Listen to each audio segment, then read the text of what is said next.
বাবা বুঝতে পেরেছি, ওকে এখন সেই ট্রিটমেন্ট করতে হবে যে ট্রিটমেন্ট জনি সিং দিয়ে থাকে।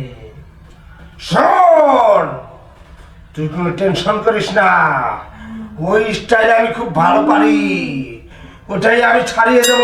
না বাবা, আপনার বয়স বেশি, আপনার রিস্ক নেওয়া যাবে না, যা রিস্ক নেওয়ার আমি নেব।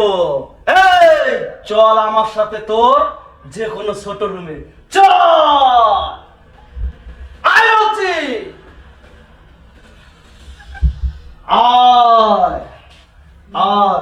চা বাবা, আপনি বাকি ভূতকে কন্ট্রোল করেন। চল চল। এবার কই নিয়ে যায়?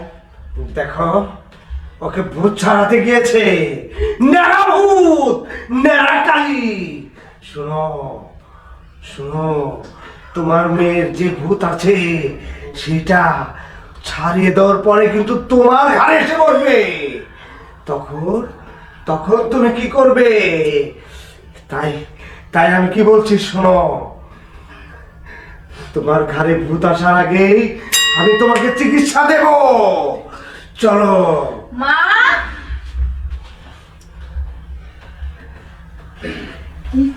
ভালো হয়ে গেছিস তুই? হ মা। এই তো এই তো গন্ধ পাচ্ছি, গন্ধ পাচ্ছি তোমার ঘাড়ে সেই ভূত দেখতে পাচ্ছি আমি। কই, আমি তো ভালোই আছি বাবা।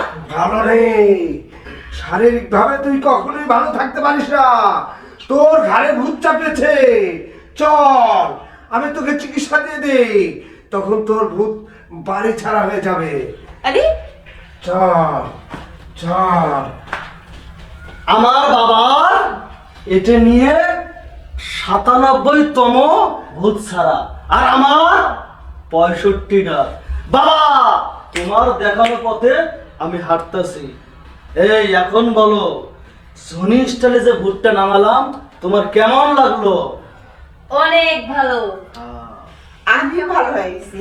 শিষ্য, বাবা ভূতটা খুবই শক্তিশালী, হ্যাঁ। আমার শরীর দুর্বল হয়ে আর গেছে। কোনো সমস্যা নেই, তাই না? বাবা আপনার 97 আর আমার হচ্ছে 65। চলেন বাবা। চল, এদিকে আয়। হ্যাঁ বাবা চলে। এখানে আর থাকিস না, শরীর একদম মনে হচ্ছে দুর্বল হবে। এই ভুট্টে নামাটাই ভালো ছিল। খাসা মা। আমাদের কাছে কোনো ভূত আসবে না। এখন চল আমরা দুজনে ঘরে যাই মা। হ্যাঁ আচ্ছা।